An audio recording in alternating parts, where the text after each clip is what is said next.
ನೋಡ್ತಾ ಹೋಗೋಣ ಯಾರ್ಯಾರ ಎಂಟ್ರಿ ಆಗುತ್ತೆ. KN ರಾಜಣ್ಣ ಅವರು ಮೊದಲ ಪ್ರಾಶಸ್ತ್ಯದಲ್ಲಿದ್ದಾರೆ.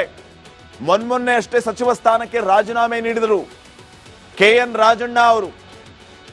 ಈಗ ಅವರನ್ನ ಸಂಪುಟ ವಿಸ್ತರಣೆ ಅಥವಾ ಪುನರ್ರಚನೆ ಆದ್ರೆ ಮೊದಲು ಅವರನ್ನೇ ಒಳಗಡೆ ಕರ್ಕೊಳ್ತಾರೆ, ಬನ್ನಿ ಸಾರ್ ನೀವು ಅಂತ. ST ಸಮುದಾಯಕ್ಕೆ ಸೇರಿದಂತಹ ಹಿರಿಯ ನಾಯಕ KN ರಾಜಣ್ಣ ಅವರು. KN ರಾಜಣ್ಣ ಅವರಿಗೆ ಮತ್ತೆ ಸಚಿವ ಸ್ಥಾನ ಸಿಗೋದು ಡೌಟೇ ಇಲ್ಲ. ಅತ್ಯಂತ ಸುಲಭವಾಗಿ KN ರಾಜಣ್ಣ ಅವರು ಈ ಸಾರಿ ಮಂತ್ರಿ ಆಗಿಯೇ ಆಗ್ತಾರೆ, ಅದರಲ್ಲಿ ಡೌಟ್ ಇಲ್ಲ ಅನ್ನುವಂತ ಮಾತುಗಳು ಕೇಳಿ ಬರ್ತಾ ಇದೆ. ಕೆಲವು ರೀತಿಯ ಹಿತಾಸಕ್ತಿಯಿಂದ, ಕೆಲವರ ಅಭಿಪ್ರಾಯದಿಂದ, ಕೆಲವು ಉದ್ದೇಶದಿಂದ ಅವರನ್ನ ಸಂಪುಟದಿಂದ ಕೈ ಬಿಡಲಾಯಿತು. ಆದ್ರೆ ಈ ಸಾರಿ ಆ ರೀತಿ ಆಗಲ್ಲ, ಅವರನ್ನ ಮತ್ತೆ ವಾಪಸ್ ಸೇರಿಸ್ಕೊಳ್ತೀವಿ ಅಂತ ಮಾತುಗಳು ಕೇಳಿ ಬರ್ತಾ ಇದೆ ಅಂತ. ನೋಡೋಣ ರಾಜಣ್ಣ ಅವರ ಅದೃಷ್ಟ ಹೇಗಿದೆ ಅಂತ. ಇನ್ನ ನಾಗೇಂದ್ರ ಅವರು ರಿಸೈನ್ ಮಾಡಿದ್ರು ಒಂದು ಪ್ರಕರಣದ ವಿಚಾರಕ್ಕೆ ಸಂಬಂಧಪಟ್ಟಂತೆ. ಈಗ ಸಿದ್ದರಾಮಯ್ಯ ಅವರು ಹೋದಲ್ಲಿ ಬಂದಲ್ಲಿ ಸಂಪುಟ ವಿಸ್ತರಣೆ ಪುನರ್ರಚನೆ ಆದ್ರೆ ನಾಗೇಂದ್ರನ ತಗೋತೀನಿ ಅಂತ ಹೇಳ್ತಿದ್ದಾರೆ. ಮೊನ್ನೆ ಜಮೀರ್ ಅಹಮದ್ ಕೂಡ ಹೇಳಿದ್ರು ಆ ಮಾತನ್ನ ಬಳ್ಳಾರಿಯಲ್ಲಿ. ಹಾಗಿದ್ರೆ ನಾಗೇಂದ್ರ ಅವ್ರಿಗೆ, ಇವರು ST ಸಮುದಾಯಕ್ಕೆ ಸೇರಿದಂತವರೇ, ಇವರಿಗೆ ಪ್ರಾಶಸ್ತ್ಯ ಸಿಗುತ್ತಾ? ಹೌದು ಅನ್ನುತ್ತೆ ಕೆಲವು ಮೂಲಗಳು. ಬಿ ನಾಗೇಂದ್ರ ಅವರು ಕೂಡ ಈ ಸಾರಿ ಸಚಿವರಾಗ್ತಾರೆ, ಅವರು ಈ ಸಾರಿ ಕ್ಯಾಬಿನೆಟ್ ನಲ್ಲಿ ಇರ್ತಾರೆ. ಮೊನ್ನೆ ಸತೀಶ್ ಜಾರಕಿಹೊಳಿ ಅವರು ಒಂದು ಮಾತು ಹೇಳಿದ್ರು, ಬಿ ನಾಗೇಂದ್ರ ಮತ್ತು ರಾಜಣ್ಣ ಇಬ್ರು ST ಸಮುದಾಯಕ್ಕೆ ಸೇರಿದಂತವರು, ನಮ್ಮ ಸಮುದಾಯದ ಇಬ್ಬರು ಸಚಿವರೀಗ ಕ್ಯಾಬಿನೆಟ್ ನಲ್ಲಿ ಇಲ್ಲ. ತಗೊಂಡ್ರೆ ನಾಗೇಂದ್ರ ರಾಜಣ್ಣ ಅವ್ರನ್ನೇ ತಗೋಬೇಕು, ತಗೊಳ್ಳಿಲ್ಲ ಅಂತಂದ್ರೆ ಆ ಎರಡು ಸಚಿವ ಸ್ಥಾನಗಳನ್ನ ನಮ್ಮ ST ಸಮುದಾಯಕ್ಕೆ ಕೊಡಬೇಕು ಅಂತ ಅವ್ರು ಹೇಳಿದ್ರು. ಸೊ ಅವರು ಇವರು ಯಾಕೆ ಮತ್ತೆ ನಾಗೇಂದ್ರ ಮತ್ತೆ ರಾಜಣ್ಣ ಅವ್ರನ್ನೇ ತಗೊಳ್ಳೋಣ ಅನ್ನುವಂತ ಇರಾದಿಗೆ ಕಾಂಗ್ರೆಸ್ ಬಂದಿದೆಯಂತೆ. ಇನ್ನು ನೆಕ್ಸ್ಟ್ ಈಡಿಗ ಸಮುದಾಯದ ಕಾಂಗ್ರೆಸ್ನ ಹಿರಿಯ ನಾಯಕರು ಆಗಿರುವಂತ BK ಹರಿಪ್ರಸಾದ್ ಅವರಿಗೆ ಈ ಸಾರಿ ಅದೃಷ್ಟ ಕುಲಾಯಿಸುವ ಎಲ್ಲಾ ಲಕ್ಷಣಗಳು ಕೂಡ ಕಂಡು ಬರ್ತಾ ಇದೆ. ಮೊನ್ನೆ ಸಿದ್ದರಾಮಯ್ಯ ಅವರು ಮನೆಗೆ ಹೋಗಿದ್ರು, BK ಹರಿಪ್ರಸಾದ್ ಅವರು ಮನೆಗೆ CM ಸಾಹೇಬ್ರೆ ಹೋಗಿದ್ರು. ಇದು ಏದರ ಲಕ್ಷಣ? ಬಹುಶಃ ಅವರು ಮಂತ್ರಿ ಆಗ್ತಾರೆ ಅನ್ನುವಂಥ ಲಕ್ಷಣಗಳು ಅಧಿಕವಾಗಿದೆ. ನೋಡೋಣ ಅವರ ಅದೃಷ್ಟ ಹೇಗಿದೆ ಅಂತ. ಇನ್ನ UT ಖಾದರ್ ಪ್ರಸ್ತುತ ಸ್ಪೀಕರ್, ಅವ್ರು ಯಾವಾಗ ಮಿನಿಸ್ಟರ್ ಆಗ್ತಾರೆ ಅನ್ನುವಂಥ ಮಾತುಗಳು ಇತ್ತು. ಈ ಸಾರಿ ಅವರನ್ನ ಕ್ಯಾಬಿನೆಟ್ಗೆ ತಗೋತಾರೆ ಅನ್ನುವಂತಹ ಚರ್ಚೆಗಳಿದೆ. ಈಗಾಗಲೇ ಆಹಾರ ಸಚಿವರಾಗಿ ಸೇವೆ ಸಲ್ಲಿಸಿದ ಅನುಭವ ಇದೆ, ಹಾಗೇನೆ ಆರೋಗ್ಯ ಸಚಿವರಾಗಿ ಸೇವೆ ಸಲ್ಲಿಸಿದ ಅನುಭವ ಇದೆ. UT ಖಾದರ್ ಅವರು ಈ ಸಾರಿ ಮತ್ತೆ ಕ್ಯಾಬಿನೆಟ್ಗೆ ರೀ ಎಂಟ್ರಿ, ಮುಸಲ್ಮಾನ್ ಸಮುದಾಯಕ್ಕೆ ಸೇರಿದಂತಹ UT ಖಾದರ್ ಅನ್ನುವಂಥ ಮಾತು ಇದೆ. ನೋಡೋಣ ಅವರಿಗೆ ಯಾವ ಪೋರ್ಟ್ಫೋಲಿಯೋ ಸಿಗುತ್ತೆ ಅಂತ ಬಂದರೆ. ಇನ್ನ ರೂಪಾ ಶಶಿಧರ್ ದಲಿತ ಎಡುಗೈ ಸಮುದಾಯಕ್ಕೆ ಸೇರಿದಂತವರು, ಅವರ ತಂದೆ ಈಗ ಸದ್ಯ ಮಿನಿಸ್ಟರ್ ಇದ್ದಾರೆ ಮುನಿಯಪ್ಪ ಅವರು. ತಂದೆ ಅವರನ್ನ ಆಚೆ ಹಾಕಿದರೆ ಮಗಳನ್ನ ಕರ್ಕೊಂಡು ಬರ್ತಾರೆ. ಸೊ ತಂದೆ ಮಿನಿಸ್ಟರ್ ಸ್ಥಾನ ತಪ್ಪಿದ್ರು ರೂಪಾ ಶಶಿಧರ್ ಅವರಿಗೆ ದಲಿತ ಎಡಗೈ ಸಮುದಾಯದಿಂದ ಸಚಿವ ಸ್ಥಾನ ಸಿಗೋದ್ರಲ್ಲಿ ಯಾವುದೇ ರೀತಿಯ ಸಂಶಯ ಇಲ್ಲ, ಅವರು ಕೂಡ ಈ ಸಾರಿ ಮಿನಿಸ್ಟರ್ ಆಗ್ತಾರೆ ಅನ್ನೋಂಥ ಮಾತುಗಳಿದೆ. ಇನ್ನು ನೆಕ್ಸ್ಟ್ ನರೇಂದ್ರ ಸ್ವಾಮಿ ಬಹಳ ದಿನಗಳಿಂದ ಒಳಗೊಳಗೆ ಪ್ರಯತ್ನಗಳನ್ನ ಮಾಡ್ತಾ ಇದ್ದಾರೆ, ಮಿನಿಸ್ಟರ್ ಆಗ್ಬೇಕು ಅಂತ ಹೇಳಿ. ಮಳವಳ್ಳಿಯಿಂದ ಮತ್ತೆ CM ಅವ್ರನ್ನ ಕರೆಸಿ ಅನೇಕ ಕಾರ್ಯಕ್ರಮಗಳ ಉದ್ಘಾಟನೆಯನ್ನ ಮಾಡಿಸಿದ್ರು ನರೇಂದ್ರ ಸ್ವಾಮಿ ಅವರು, ಸಿದ್ದರಾಮಯ್ಯ ಆಪ್ತರು. ಈ ಸಾರಿ ಇವರಿಗೂ ಕೂಡ ಅದೃಷ್ಟ ಖುಲಾಯಿಸುತ್ತೆ. ಮಳವಳ್ಳಿ ಕ್ಷೇತ್ರದಲ್ಲಿ ತುಂಬಾ ಒಳ್ಳೆ ಕೆಲಸಗಳನ್ನ ಮಾಡ್ತಾ ಇದ್ದಾರೆ. ಹಿಂಗಾಗಿ ನರೇಂದ್ರ ಸ್ವಾಮಿ ಅವರಿಗೆ ಒಂದು ಇಲಾಖೆಯನ್ನ ಕೊಡೋಣಪ್ಪ ಜವಾಬ್ದಾರಿನ ಅನ್ನುವಂಥ ಮಾತುಗಳು ಕೂಡ ಇದೆ. ದಲಿತ ಎಡಗೈ ಸಮುದಾಯಕ್ಕೆ ಸೇರಿದಂತಹ ನರೇಂದ್ರ ಸ್ವಾಮಿ ಅವರಿಗೆ ಈ ಸಾರಿ ಮಂತ್ರಿ ಭಾಗ್ಯ ಒಲಿಯುತ್ತಾ? ಬಹುತೇಕ ಹೌದು ಅನ್ನುವಂತಹ ವಿಚಾರಗಳು, ಮೂಲಗಳು ಹೇಳ್ತಾ ಇವೆ. ನೋಡೋಣ ನರೇಂದ್ರ ಸ್ವಾಮಿ ಅವರ ಅದೃಷ್ಟ ಹೇಗಿದೆ ಅಂತ. ಇನ್ನ ಲಿಂಗಾಯತ ಸಮುದಾಯಕ್ಕೆ ಸೇರಿರುವ ಅಪ್ಪಾಜಿ ನಾಡಗೌಡ ಅವರು ಕೂಡ ಈ ಮೊದಲಿನಿಂದಾನೂ ಕೂಡ ತಾನು ಆಕಾಂಕ್ಷಿ ಅಂತ ಹೇಳ್ಕೊಂಡಿದ್ರು. ಅಂದರೆ ಆ ರೀತಿಯ ಮಾತುಗಳು ಕೇಳಿ ಬರ್ತಾ ಇತ್ತು. ಜೊತೆಗೆ ಅವರು ಅರ್ಹರಿದ್ದಾರೆ, ಅವರಿಗೆ ಆ ಒಂದು ಅವಕಾಶ ಸಿಗಬೇಕು ಅನ್ನುವಂಥ ಮಾತುಗಳಿತ್ತು. 3 ಜನ ಸಚಿವರು ಲಿಂಗಾಯತ ಸಮುದಾಯದ, ನಾನು ಆಗ್ಲೇ ಹೇಳ್ತಾ ಇದ್ದೆ, ಶರಣ್ ಪ್ರಕಾಶ್ ಪಾಟೀಲ್, ಶಿವಾನಂದ ಪಾಟೀಲ್, ಶರಣಬಸಪ್ಪ ದರ್ಶನಾಪುರ್ ಅವರನ್ನ ಸಂಪುಟದಿಂದ ಕೈ ಬಿಟ್ರೆ ಅದೇ ಲಿಂಗಾಯತ ಸಮುದಾಯದಿಂದ ಇವರಿಗೆ ಪ್ರಾತಿನಿಧ್ಯ ಸಿಗುತ್ತೆ. ದಟ್ ಇಸ್ ನಂಬರ್ 1 ಅಪ್ಪಾಜಿ ನಾಡಗೌಡ.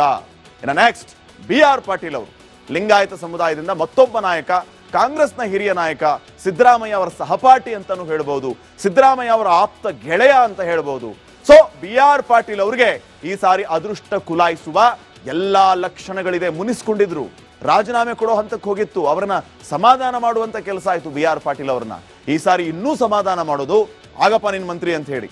ಸೊ BR ಪಾಟೀಲ್ ಅವರಿಗೆ ಅದೃಷ್ಟ ಕುಲಾಯಿಸುತ್ತಾ? ನೋಡೋಣ. ಇನ್ನು ಲಕ್ಷ್ಮಣ್ ಸವದಿ, ಮಾಜಿ ಉಪಮುಖ್ಯಮಂತ್ರಿ, ಪ್ರಸ್ತುತ ಕಾಂಗ್ರೆಸ್ನಲ್ಲಿ ಶಾಸಕರಾಗಿ ಕೆಲಸ ಮಾಡ್ತಾ ಇರೋ ಲಕ್ಷ್ಮಣ್ ಸವದಿ ಅವರು ಮಂತ್ರಿ ಆಗ್ತಾರಾ? ಈ ಒಂದು ಪ್ರಶ್ನೆಗೆ ಹೌದು ಅನ್ನುತ್ತವೆ ಮೂಲಗಳು. ಮೊನ್ನೆ ರಮೇಶ್ ಜಾರಕಿಹೊಳಿ ಅವರು ಇವರ ಅಧಿಕಾರದ ವಿಚಾರವಾಗಿ ಒಂದು ಮಾತು ಹೇಳಿದ್ರು, ಅದು ಭಾರಿ ಚರ್ಚೆ ಆಗ್ತಾ ಇದೆ. ಸೊ ಲಕ್ಷ್ಮಣ್ ಸವದಿ ಅವರು ಭಾರಿ ಪ್ರಯತ್ನಗಳನ್ನ ನಡೆಸ್ತಾ ಇದ್ದಾರೆ ಅನ್ನುವಂಥ ಮಾತುಗಳಿದೆ.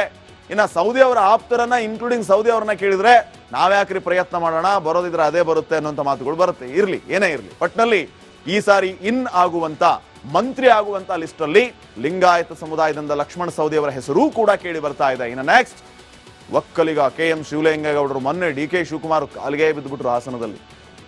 ಅವ್ರಿಗಿಂತ ಒಂದು 6-7 ವರ್ಷ ದೊಡ್ಡವರು ಶಿವಲಿಂಗೇಗೌಡರು. DK ಶಿವಕುಮಾರ್ ಅವ್ರ ಕಾಲು ಬಿದ್ದಿದ್ದು ಏನಕ್ಕೆ ಅಂತ ಭಾರಿ ಚರ್ಚೆ ಆಯಿತು ಸೋಷಿಯಲ್ ಮೀಡಿಯಾದಲ್ಲಿ. ಹಿರಿಯರು ಶಿವಲಿಂಗೇಗೌಡರು, DK ಶಿವಕುಮಾರ್ ಕಾಲು ಬಿಡುವಂತ ಅಗತ್ಯ ಏನಿತ್ತು? ಯಾಕೆ? ಮಂತ್ರಿ ಆಗೋ ಆಸೆಗಾ? ಈ ಪ್ರಶ್ನೆಯನ್ನ ಸೋಷಿಯಲ್ ಮೀಡಿಯಾದಲ್ಲಿ ಜನ ಕೇಳಿದ್ರಿ, ಶಿವಲಿಂಗೇಗೌಡರು ನಾವಲ್ಲ. ಸೊ ಶಿವಲಿಂಗೇಗೌಡರ ಅದೃಷ್ಟ ಖುಲಾಯಿಸುವಂತ ಎಲ್ಲಾ ಲಕ್ಷಣಗಳಿದೆ.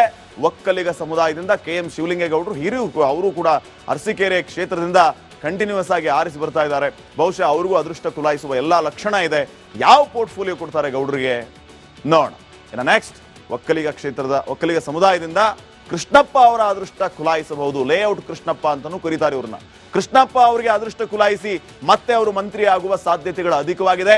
ಇನ್ನ TB ಜಯಚಂದ್ರ ಅವರು ಅದೇ ಒಕ್ಕಲಿಗ ಸಮುದಾಯದಿಂದ ಸದ್ಯ ಸರ್ಕಾರದ ದೆಹಲಿಯ ವಿಶೇಷ ಪ್ರತಿನಿಧಿಯಾಗಿದ್ದಾರೆ ಅವರು.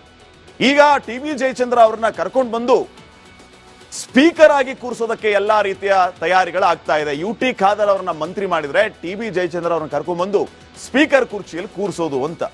ನೋಡೋಣ ಯಾರ್ಯಾರ ಅದೃಷ್ಟ ಹೆಂಗಿದೆ, ಯಾರ್ಯಾರ ಮಂತ್ರಿ ಆಗ್ತಾರೆ. ಹೊಸ ಸೂಟು ಬೂಟು ಹೊಲಿಸ್ಕೊಂಡು ಬಹಳ ದಿನಗಳಿಂದ ಕಾಯ್ತಾ ಇದ್ದಾರೆ. ಮಂತ್ರಿ ಆಗ್ತಾರಾ, ಪ್ರಮಾಣ ವಚನ ಸ್ವೀಕರಿಸ್ತಾರಾ, ಯಾರ ಅದೃಷ್ಟ ಖುಲಾಯಿಸುತ್ತೆ, ಯಾರಿಗೆ ಬ್ಯಾಡ್ ಲಕ್ ಕಾದಿದೆ, ಎಲ್ಲವನ್ನು ಕೂಡ ಕೆಲವು ದಿನಗಳಲ್ಲೇ ನೋಡುವಂತಹ ಕಾಲ ಸನ್ನಿಹಿತ ಆಗುತ್ತೆ. ಕಾಲ ಎಲ್ಲದಕ್ಕೂ ಕೂಡ ಉತ್ತರ ಕೊಡುತ್ತೆ. ಇನ್ನು ನೆಕ್ಸ್ಟ್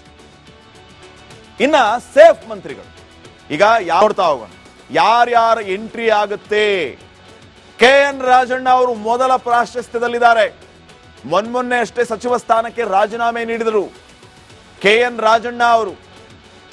ಈಗ ಅವರನ್ನ ಸಂಪುಟ ವಿಸ್ತರಣೆ ಅಥವಾ ಪುನರ್ರಚನೆ ಆದ್ರೆ ಮೊದಲು ಅವರನ್ನೇ ಒಳಗಡೆ ಕರ್ಕೊಳ್ತಾರೆ. ಬನ್ನಿ ಸಾರ್ ನೀವು ಅಂತ ST ಸಮುದಾಯಕ್ಕೆ ಸೇರಿದಂತಹ ಹಿರಿಯ ನಾಯಕ KN ರಾಜಣ್ಣ ಅವರು. KN ರಾಜಣ್ಣ ಅವರಿಗೆ ಮತ್ತೆ ಸಚಿವ ಸ್ಥಾನ ಸಿಗೋದು ಡೌಟೇ ಇಲ್ಲ. ಅತ್ಯಂತ ಸುಲಭವಾಗಿ KN ರಾಜಣ್ಣ ಅವರು ಈ ಸಾರಿ ಮಂತ್ರಿ ಆಗಿಯೇ ಆಗ್ತಾರೆ, ಅದರಲ್ಲಿ ಡೌಟ್ ಇಲ್ಲ ಅನ್ನುವಂತ ಮಾತುಗಳು ಕೇಳಿ ಬರ್ತಾ ಇದೆ. ಕೆಲವು ರೀತಿಯ ಹಿತಾಸಕ್ತಿಯಿಂದ, ಕೆಲವರ ಅಭಿಪ್ರಾಯದಿಂದ, ಕೆಲವು ಉದ್ದೇಶದಿಂದ ಅವರನ್ನ ಸಂಪುಟದಿಂದ ಕೈ ಬಿಡಲಾಯಿತು. ಆದ್ರೆ ಈ ಸಾರಿ ಆ ರೀತಿ ಆಗಲ್ಲ, ಅವರನ್ನ ಮತ್ತೆ ವಾಪಸ್ ಸೇರಿಸ್ಕೊಳ್ತೀವಿ ಅಂತ ಮಾತುಗಳು ಕೇಳಿ ಬರ್ತಾ ಇದೆ ಅಂತ. ನೋಡೋಣ ರಾಜಣ್ಣ ಅವರ ಅದೃಷ್ಟ ಹೇಗಿದೆ ಅಂತ. ಇನ್ನ ನಾಗೇಂದ್ರ ಅವರು ರಿಸೈನ್ ಮಾಡಿದ್ರು ಒಂದು ಪ್ರಕರಣದ ವಿಚಾರಕ್ಕೆ ಸಂಬಂಧಪಟ್ಟಂತೆ. ಈಗ ಸಿದ್ದರಾಮಯ್ಯ ಅವರು ಹೋದಲ್ಲಿ ಬಂದಲ್ಲಿ ಸಂಪುಟ ವಿಸ್ತರಣೆ ಪುನರ್ರಚನೆ ಆದ್ರೆ ನಾಗೇಂದ್ರನ ತಗೋತೀನಿ ಅಂತ ಹೇಳ್ತಿದ್ದಾರೆ. ಮೊನ್ನೆ ಜಮೀರ್ ಅಹಮದ್ ಕೂಡ ಹೇಳಿದ್ರು ಆ ಮಾತನ್ನ ಬಳ್ಳಾರಿಯಲ್ಲಿ. ಹಾಗಿದ್ರೆ ನಾಗೇಂದ್ರ ಅವ್ರಿಗೆ, ಇವರು ST ಸಮುದಾಯಕ್ಕೆ ಸೇರಿದಂತವರೇ, ಇವರಿಗೆ ಪ್ರಾಶಸ್ತ್ಯ ಸಿಗುತ್ತಾ? ಹೌದು ಅನ್ನುತ್ತೆ ಕೆಲವು ಮೂಲಗಳು. B ನಾಗೇಂದ್ರ ಅವರು ಕೂಡ ಈ ಸಾರಿ ಸಚಿವರಾಗ್ತಾರೆ, ಅವರು ಈ ಸಾರಿ ಕ್ಯಾಬಿನೆಟ್ ನಲ್ಲಿ ಇರ್ತಾರೆ. ಮೊನ್ನೆ ಸತೀಶ್ ಜಾರಕಿಹೊಳಿ ಅವರು ಒಂದು ಮಾತು ಹೇಳಿದ್ರು, B ನಾಗೇಂದ್ರ ಮತ್ತು ರಾಜಣ್ಣ ಇಬ್ರು ST ಸಮುದಾಯಕ್ಕೆ ಸೇರಿದಂತವರು. ನಮ್ಮ ಸಮುದಾಯದ ಇಬ್ಬರು ಸಚಿವರೀಗ ಕ್ಯಾಬಿನೆಟ್ ನಲ್ಲಿ ಇಲ್ಲ. ತಗೊಂಡ್ರೆ ನಾಗೇಂದ್ರ ರಾಜಣ್ಣ ಅವ್ರನ್ನೇ ತಗೋಬೇಕು. ತಗೊಳ್ಳಿಲ್ಲ ಅಂತಂದ್ರೆ ಆ 2 ಸಚಿವ ಸ್ಥಾನಗಳನ್ನ ನಮ್ಮ ST ಸಮುದಾಯಕ್ಕೆ ಕೊಡಬೇಕು ಅಂತ ಅವ್ರು ಹೇಳಿದ್ರು. ಸೊ ಇವರು ಯಾಕೆ ಮತ್ತೆ ನಾಗೇಂದ್ರ ಮತ್ತೆ ರಾಜಣ್ಣ ಅವ್ರನ್ನೇ ತಗೊಳ್ಳೋಣ ಅನ್ನುವಂತ ಇರಾದಿಗೆ ಕಾಂಗ್ರೆಸ್ ಬಂದಿದೆಯಂತೆ. ಇನ್ನು ನೆಕ್ಸ್ಟ್ ಈಡಿಗ ಸಮುದಾಯದ ಕಾಂಗ್ರೆಸ್ನ ಹಿರಿಯ ನಾಯಕರು ಆಗಿರುವಂತ BK ಹರಿಪ್ರಸಾದ್ ಅವರಿಗೆ ಈ ಸಾರಿ ಅದೃಷ್ಟ ಖುಲಾಯಿಸುವ ಎಲ್ಲಾ ಲಕ್ಷಣಗಳು ಕೂಡ ಕಂಡು ಬರ್ತಾ ಇದೆ. ಮೊನ್ನೆ ಸಿದ್ದರಾಮಯ್ಯ ಅವರು ಮನೆಗೆ ಹೋಗಿದ್ರು, BK ಹರಿಪ್ರಸಾದ್ ಅವರು ಮನೆಗೆ CM ಸಾಹೇಬ್ರೆ ಹೋಗಿದ್ರು. ಇದು ಏದರ ಲಕ್ಷಣ? ಬಹುಶಃ ಅವರು ಮಂತ್ರಿ ಆಗ್ತಾರೆ ಅನ್ನೋ ಲಕ್ಷಣಗಳು ಅಧಿಕವಾಗಿದೆ. ನೋಡೋಣ ಅವರ ಅದೃಷ್ಟ ಹೇಗಿದೆ ಅಂತ. ಇನ್ನ UT ಖಾದರ್ ಪ್ರಸ್ತುತ ಸ್ಪೀಕರ್, ಅವ್ರು ಯಾವಾಗ ಮಿನಿಸ್ಟರ್ ಆಗ್ತಾರೆ ಅನ್ನುವಂಥ ಮಾತುಗಳು ಇತ್ತು. ಈ ಸಾರಿ ಅವರನ್ನ ಕ್ಯಾಬಿನೆಟ್ಗೆ ತಗೋತಾರೆ ಅನ್ನುವಂತಹ ಚರ್ಚೆಗಳಿದೆ. ಈಗಾಗಲೇ ಆಹಾರ ಸಚಿವರಾಗಿ ಸೇವೆ ಸಲ್ಲಿಸಿದ ಅನುಭವ ಇದೆ, ಹಾಗೇನೆ ಆರೋಗ್ಯ ಸಚಿವರಾಗಿ ಸೇವೆ ಸಲ್ಲಿಸಿದ ಅನುಭವ ಇದೆ. UT ಖಾದರ್ ಅವರು ಈ ಸಾರಿ ಮತ್ತೆ ಕ್ಯಾಬಿನೆಟ್ಗೆ ರೀ ಎಂಟ್ರಿ, ಮುಸಲ್ಮಾನ್ ಸಮುದಾಯಕ್ಕೆ ಸೇರಿದಂತಹ UT ಖಾದರ್ ಅನ್ನುವಂಥ ಮಾತು ಇದೆ. ನೋಡೋಣ ಅವರಿಗೆ ಯಾವ ಪೋರ್ಟ್ಫೋಲಿಯೋ ಸಿಗುತ್ತೆ ಅಂತ ಬಂದರೆ. ಇನ್ನ ರೂಪಾ ಶಶಿಧರ್ ದಲಿತ ಎಡುಗೈ ಸಮುದಾಯಕ್ಕೆ ಸೇರಿದಂತವರು. ಅವರ ತಂದೆ ಈಗ ಸದ್ಯ ಮಿನಿಸ್ಟರ್ ಇದ್ದಾರೆ, ಮುನಿಯಪ್ಪ ಅವರು. ತಂದೆ ಅವರನ್ನ ಆಚೆ ಹಾಕಿದರೆ ಮಗಳನ್ನ ಕರ್ಕೊಂಡು ಬರ್ತಾರೆ. ಸೊ ತಂದೆ ಮಿನಿಸ್ಟರ್ ಸ್ಥಾನ ತಪ್ಪಿದ್ರು ರೂಪಾ ಶಶಿಧರ್ ಅವರಿಗೆ ದಲಿತ ಎಡಗೈ ಸಮುದಾಯದಿಂದ ಸಚಿವ ಸ್ಥಾನ ಸಿಗೋದ್ರಲ್ಲಿ ಯಾವುದೇ ರೀತಿಯ ಸಂಶಯ ಇಲ್ಲ. ಅವರು ಕೂಡ ಈ ಸಾರಿ ಮಿನಿಸ್ಟರ್ ಆಗ್ತಾರೆ ಅನ್ನೋಂಥ ಮಾತುಗಳಿದೆ. ಇನ್ನು ನೆಕ್ಸ್ಟ್ ನರೇಂದ್ರ ಸ್ವಾಮಿ ಬಹಳ ದಿನಗಳಿಂದ ಒಳಗೊಳಗೆ ಪ್ರಯತ್ನಗಳನ್ನ ಮಾಡ್ತಾ ಇದ್ದಾರೆ, ಮಿನಿಸ್ಟರ್ ಆಗ್ಬೇಕು ಅಂತ ಹೇಳಿ. ಮಳವಳ್ಳಿಯಿಂದ ಮತ್ತೆ CM ಅವ್ರನ್ನ ಕರೆಸಿ ಅನೇಕ ಕಾರ್ಯಕ್ರಮಗಳ ಉದ್ಘಾಟನೆಯನ್ನ ಮಾಡಿಸಿದ್ರು. ನರೇಂದ್ರ ಸ್ವಾಮಿ ಅವರು ಸಿದ್ದರಾಮಯ್ಯ ಆಪ್ತರು. ಈ ಸಾರಿ ಇವರಿಗೂ ಕೂಡ ಅದೃಷ್ಟ ಖುಲಾಯಿಸುತ್ತೆ.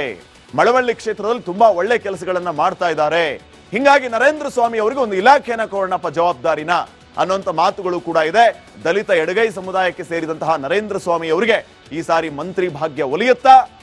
ಬಹುತೇಕ ಹೌದು ಅನ್ನುವಂತಹ ವಿಚಾರಗಳು ಮೂಲಗಳು ಹೇಳ್ತಾ ಇವೆ.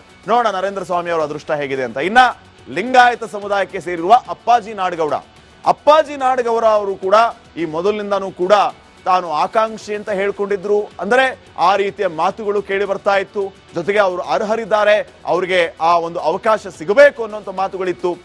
3 ಜನ ಸಚಿವರು ಲಿಂಗಾಯತ ಸಮುದಾಯದ, ನಾನು ಆಗ್ಲೇ ಹೇಳ್ತಾ ಇದ್ದೆ, ಶರಣ್ ಪ್ರಕಾಶ್ ಪಾಟೀಲ್, ಶಿವಾನಂದ ಪಾಟೀಲ್, ಶರಣಬಸಪ್ಪ ದರ್ಶನಾಪುರ್ ಅವರನ್ನ ಸಂಪುಟದಿಂದ ಕೈ ಬಿಟ್ರೆ ಅದೇ ಲಿಂಗಾಯತ ಸಮುದಾಯದಿಂದ ಇವರಿಗೆ ಪ್ರಾತಿನಿಧ್ಯ ಸಿಗುತ್ತೆ. ದಟ್ ಇಸ್ ನಂಬರ್ 1 ಅಪ್ಪಾಜಿ ನಾಡಗೌಡ. ಇನ್ನು ನೆಕ್ಸ್ಟ್ BR ಪಾಟೀಲ್ ಅವರು ಲಿಂಗಾಯತ ಸಮುದಾಯದಿಂದ